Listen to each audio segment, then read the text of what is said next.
Guys, John McMullen, Jody McDonald here with you on Birds 365. Thanks for streaming on in as we count down the days. Now in single digits, just 9 to kick off. Single digits. Wow. Single-digit days, Johnny Mac, and then football is back. Probably Nick will get that wrong. He'll probably say 13 days when I asked him about the safeties. Shot on goal for the coach. Jay does have to take that one. He's got to be able to do some math for us there. I got one other roster question for you, and I know that this is far-fetched, and it's just me being a slave to football in 2023, where it's all about the quarterback and a quarterback and a quarterback. But the Eagles give us the right to have this conversation because they continue to call themselves the quarterback factory. I was intrigued and watched the roster cuts and saw if there was any quarterback that got let go that I actually liked, and there was one.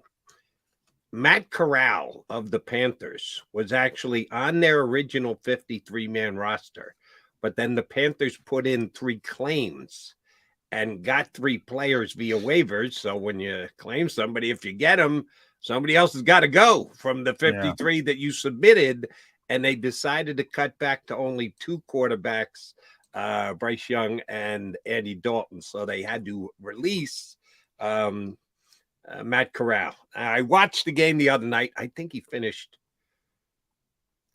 5 of 12 or something ridiculous. Like, it made one beautiful pass. It was just flat out dropped it in a bucket on a long pass.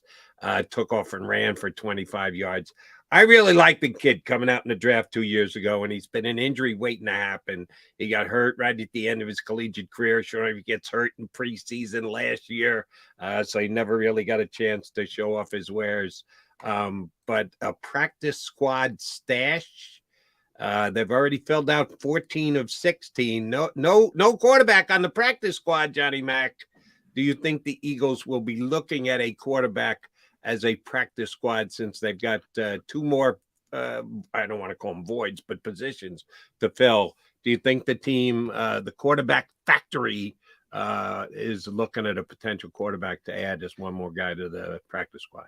I don't think so, because they really like what they always want to have a developmental guy, and that's what Tanner McKee proved to them, is that they really like him and they really want to try to develop him. And I don't think there's enough time in the day to develop 2 guys at once. You never say never with this team, because they do value the position.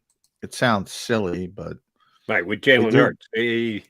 I'm quarterback behind your developmental quarterback when your first quarterback is one of the best in the play. It doesn't seem to add up, but you never know. Well, I meant from the fact that everybody should value the quarterback position, and everybody does, but they take it to another level. That's why I say you never say never, but their whole focus is always to have that one, at least one developmental guy behind, obviously, an entrenched starter and a good backup. The question is, do they have a good backup? They have a veteran backup. I don't know if they have a good backup. Is he prepared to play more than most backups? Yeah, I would say that. I don't know if he's prepared to play well, but I think they like the setup and have some issues they have to address other places for those open spots. That would be my guess. But yeah, you never say never with this team at the quarterback position. I don't know what they liked Matt Corral. I didn't hear his name a lot. Leading up to the draft. Yeah. So I don't get the feeling that he was a guy on their radar, but you never know. Just because I probably never asked about him. So, I was a fan of the player. That's why I asked. I liked him when he came out in the draft. I've never heard the name in relation to the Eagles, but okay. Just asking. I do have another question for you that I don't even know it's going to be handled. If they've hinted at it, or if somebody told you off the record, certainly share with us without giving your source. Last year, the Eagles had how many captains? Oh boy, I don't pay attention to that stuff. 5 or 6, I guess. Right, but you told us Darius Slay was really was a captain up because they made him the captain. Had never been a captain before, so it matters to some of the guys on the team. Do you know the process by which they're going to select their captains this year? Well, last year was completely player vote. It's typically player vote. During the COVID season, Doug just named captains because of, all the issues. But that was obviously an outlier. Um, so yeah, typically it's a straight player vote, and that's why Slay was so excited because he had never been a captain before, and his teammates voted him a captain. So yeah, for him it was really exciting. Obviously, Jalen Hurts is going to be a captain. Jason Kelsey's going to be a captain. Fletcher Cox is going to be a captain. Um, who am I missing? On special teams, who's going to be the captain? Yeah, good question. Jake Elliott. Okay, yeah. And I'm missing somebody that's obvious. Did I say BG? No, I think you just said Fletch on the defense. Yeah. So BG. Yeah. I mean, those guys are all back, so I expect them to be captains again. How many captains did they have last year? If you remember off the top of your head? Because I saw one note today that the Giants picked 10 captains. Yeah, 10. I know. It wasn't 10. I think it was a bit 6. much. I think it was 6. Okay. I think it was that 6. But yeah, I have to be forthcoming. I don't pay too much attention to captains. It's not like hockey where it's although they do put the C on the jersey now sometimes, but I don't know. It seems to be a big deal in hockey. But yeah, I mean, they have so many entrenched guys, and obviously it's going. If your quarterback's not a captain, you got an issue. That's a problem. But the Eagles have a very good leader at quarterback, so they don't have that kind of issue. And then the Kelseys of the world, the core 4, maybe Lane gets bumped up because Fletcher. Lane was not one last year. Do not believe so. Okay, not 100% because I don't. Yeah, and I'm with you. It's certainly something worth noting.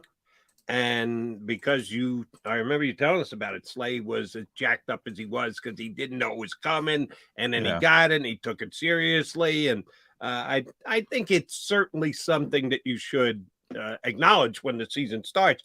Does it play a big deal during the course of the season? No, I don't think football captains do. So I know where you're coming from, but there's a couple guys that I'm interested in this year if they would get named. Hassan Reddick had about as good a year as you can have. He was runner-up for Defensive Player of the Year in the National Football League. If that doesn't merit getting you captain status, I don't know what does. So that's the reason why I kind of brought it up. I'd be interested to see, and Hassan has been a... Well, now, see, I will say from the Eagles' perspective, on it, there's very few teams. In fact, there's no teams that have, the core 4, whatever you want to call it, that have been here for over a decade. Unless you want to go to the Giants route and name 20% of your team captains. I mean, you can't name everybody a captain. So it's one or the, like, you're not going to take it away from BG and Jason and Fletch. So you have to add. And you can name 53 if you want. Right, but they named Slay last year, right? Yeah. Slay wasn't one of the core 4, so no. But for the most part, yeah, I'm saying if you want to keep it there and you're going to name a special teams captain, so presumably they're not going to take it away from Jake. Unless you want to go to the Giants route and keep adding people, which you can do. I guess it depends on how you want to handle it. Well, if they were at 6 last year, if they went to 7, I would not say that's going to the Giant route, which is 10. 10 kind of grabs me as over the top. And oh, by the way, the Giants don't have guys like BG and Fletcher Cox and what was their list of 10? How did they get to 10? I just saw that they were at 10. I didn't even know who the 10 were. I'm sure the quarterback is one. I'm sure the quarterback is one. I hope the quarterback is one. I hope. with the animus between Saquon and the Giants, I don't even know if you'd want to make him a captain. He didn't sign a contract extension. He just he did. That's right, he did. So at least he's good to go for this year. But I don't know if he would want to go there. I'm just very intrigued as to whether Hassan Reddick would get, because he seemed, and John, you got a chance to talk to him a couple times during this offseason. Would you not see, and the Eagles get to choose who goes to see the media and the like? Do you not think that he has been established as a leader of this team? Not along the lines of BG and Fletch, but 1 year in, that he's kind of a spokesman and a leader for the group on the defensive side of the ball? Yeah, I mean, he's a great player. Yeah, he's one of those guys that's accountable, that always talks, good or bad. So yeah, I'd have no problem with it. I mean, I don't know if he's going to politic for it. Ultimately, it's a player's vote. So he doesn't strike me as a guy who's going to go out and say, "Hey, vote for me to be captain." But if he was a captain, it wouldn't surprise me, and it'd probably be well deserved. I mean, to me, that's the word I just used, accountable. Are you accountable? I mean, to me, that makes you a leader, and he's accountable. So, right, it wouldn't, and I do have the Giants list. It's Daniel Jones, Saquon Barkley, Andrew Thomas, Darren Waller, Dexter Lawrence, Leonard Williams, Bobby Okereke, the linebacker, Dory Jackson, Xavier McKinney, and Graham Gano. There's your 20% list of team captains, almost 20, for the New York Football Giants. And the one that jumps off the page, at least for me in that grouping, is Darren Waller just got there. Now, I've been saying all season that was an under-the-radar pickup by the Giants. I think Waller is one He's of healthy. the physically most gifted tight ends in the entire National Football League. And you're right, if he's healthy, he's a potential top 5 player. tight end. Yeah, he's a good player. But he's got to stay healthy. You told the story about when he came in with the Ravens, as right? a rookie. He was a rookie wide receiver. He wasn't even a tight end. And he just killed the Eagles, especially with contested catches in the red zone, because he's, big guy, 6'6"ish. But he was really skinny at the time because he played wide receiver at Georgia Tech, and ultimately his body filled out. Yeah, he's gifted, but he's been hurt, and he's staying on the field, got to stay healthy. Yeah, is his complete key, and if he does, he's got a chance to be a weapon for the Giants. Still think the Eagles are better than the Giants, but I give the Giants credit because they got him for a song during this offseason, and he must be doing a job up there if he got a captain's nod. Although, as we also know, it's 10 deep, a lot of captains on that Giant team. I'm intrigued as to see who the Eagle captains are going to be. All right, he's McMullen. I'm McDonald. We are the Mac and Mac guys here on Birds 365.